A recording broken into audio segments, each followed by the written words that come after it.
It also could be Michigan, Michigan, Michigan. You know, President Trump and Joe Biden will both campaign in the key battleground state of Michigan this week. Joining us now, Michigan's governor, Democrat Gretchen Whitmer.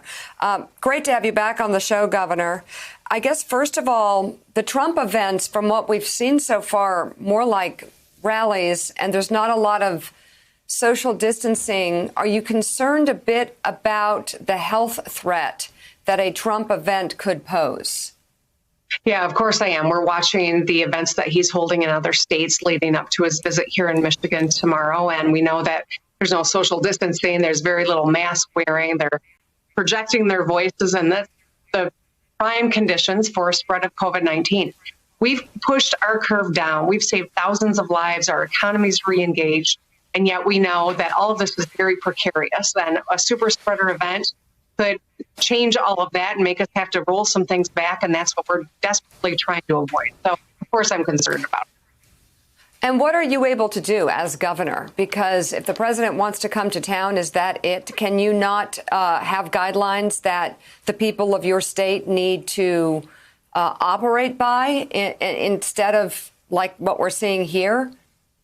We're showing video of another rally. Yeah, we have guidelines. You know, we see the vast majority of people in the state following them and doing the right thing. I'm not going to stop the president from coming into the state of Michigan, but I am going to do everything I can to encourage Michiganders to continue doing the right thing and protect themselves. We know that this virus does not care what party line, doesn't care about state line. It is still a very real threat, and that's why we've got to stay smart. We've got to do the right thing and protect the economic gains we've made and the lives we've saved. We got to mask up. Mm-hmm. Yeah. Hey, Governor Joe Scarborough here.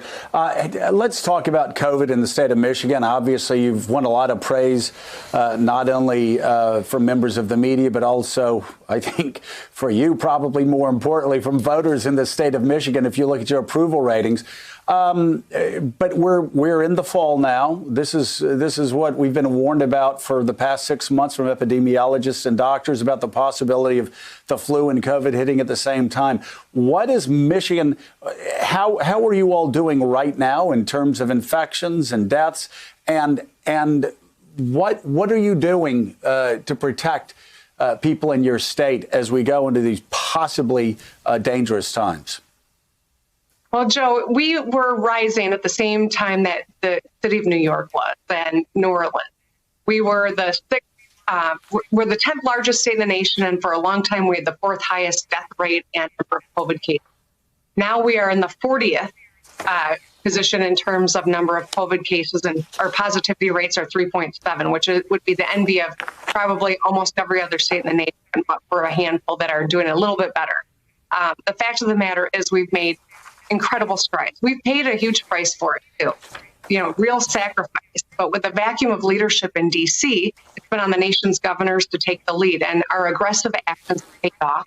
We've saved lives. We're in a stronger position. But we know the weather is changing. And it's 55 degrees here in Michigan today, which means more people will be inside.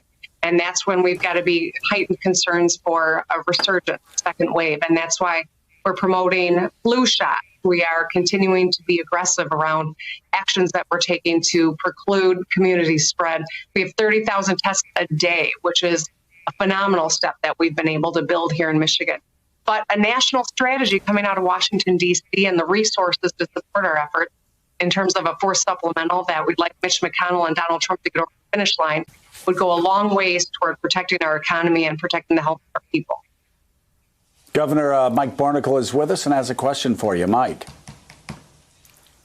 Yeah, Governor, on that point, the President of the United States seems to have two themes that he sticks to in campaigning for re-election. One, of course, is radical violence in American streets and cities, and the other is rigged elections.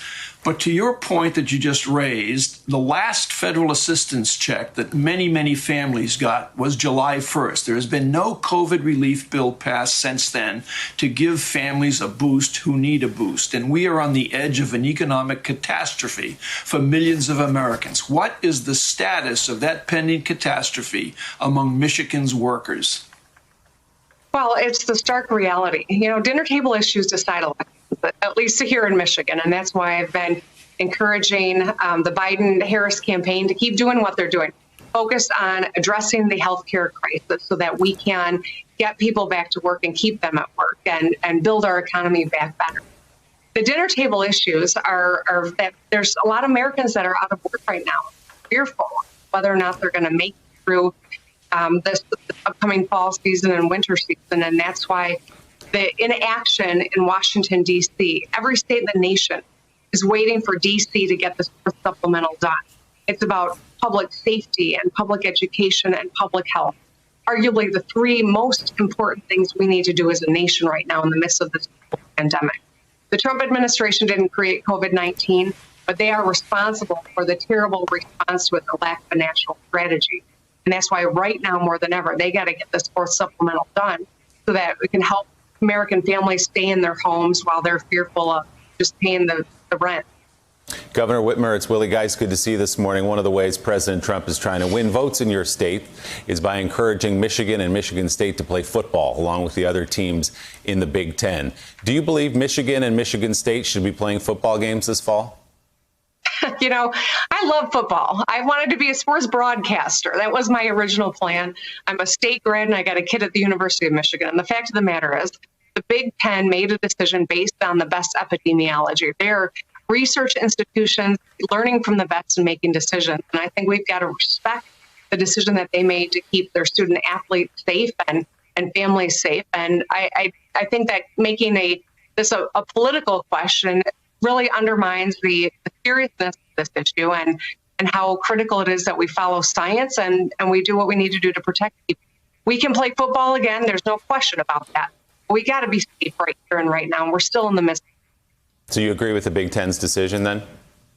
I do. And if the Trump administration had had a national strategy and taken this seriously, we might be able to safely play football now. But that's not the case. And that's why we got to be smart right now with the circumstances that we're dealing with. All right, Governor Gretchen Whitmer, thank you very much for being on the show this morning and coming. Thanks for checking out MSNBC on YouTube, and make sure you subscribe to stay up to date on the day's biggest stories. And you can click on any of the videos around us to watch more from Morning Joe and MSNBC. Thanks so much for watching.